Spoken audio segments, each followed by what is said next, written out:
Hey everybody, it's Brock and we got a brand new episode of All About.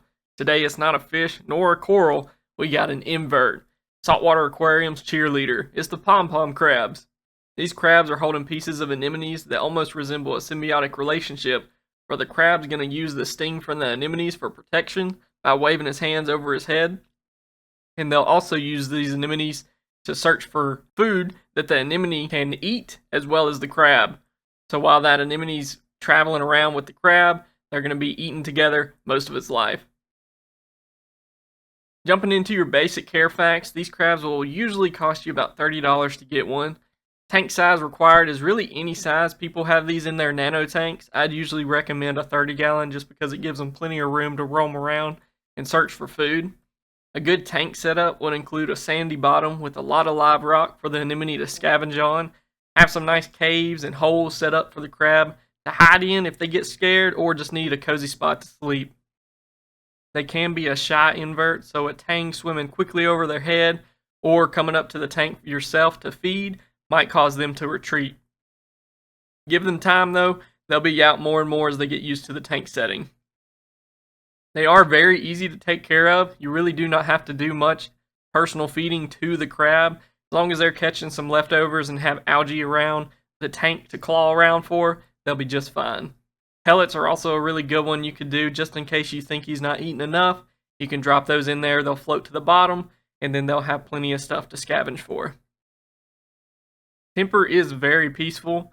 They stay peaceful during their entire lifetime. They're not going to be like your emerald crabs that can get larger and will become very aggressive towards your other inverts and even fish and corals. So you got a very peaceful crab from the beginning to the end. One that's not going to be very territorial either. Now, a lot of people are always curious about if they lose their anemones. This is a common thing to happen, and it's nothing to worry about, because that crab will find an anemone in your tank to frag as well. Sometimes they'll even choose other corals like zoas to tote around.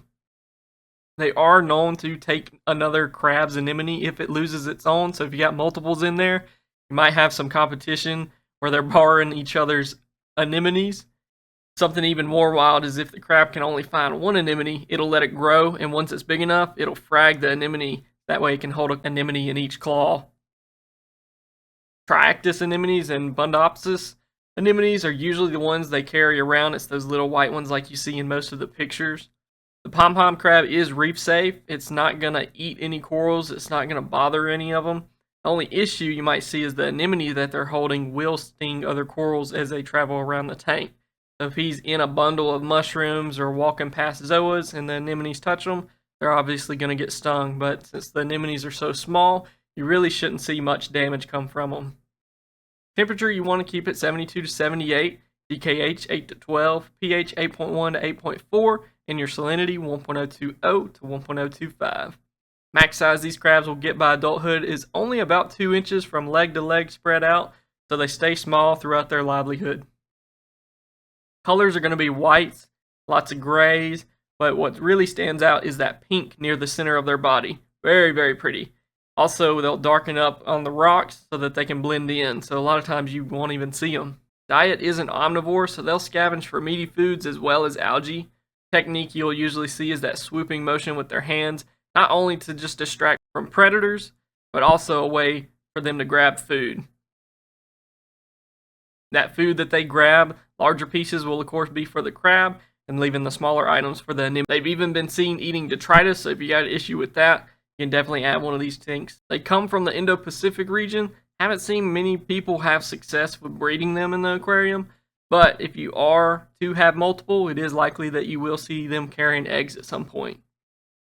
Compatibility, just ask. Like I said, they're very peaceful and shy at the same time, so you wouldn't want to put them with too aggressive of a fish, nor aggressive inverts, as that'll just cause them to hide constantly instead of being out and about searching for food. I think y'all should know this, but I'll say it just in case. Don't place them with predatory fish like groupers and triggers, because they're just going to see this crab as a delicious snack. They are a hard-shelled crab, so you will see them molt every 1 to 3 months, sometimes more often.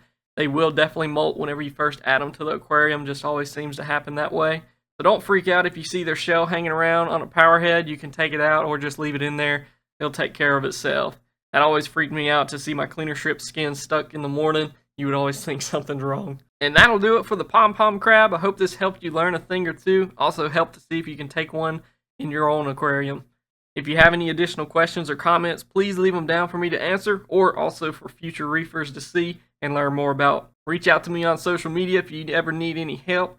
I hope everybody has a great weekend. Thanks for liking and subscribing, and I'll see y'all later.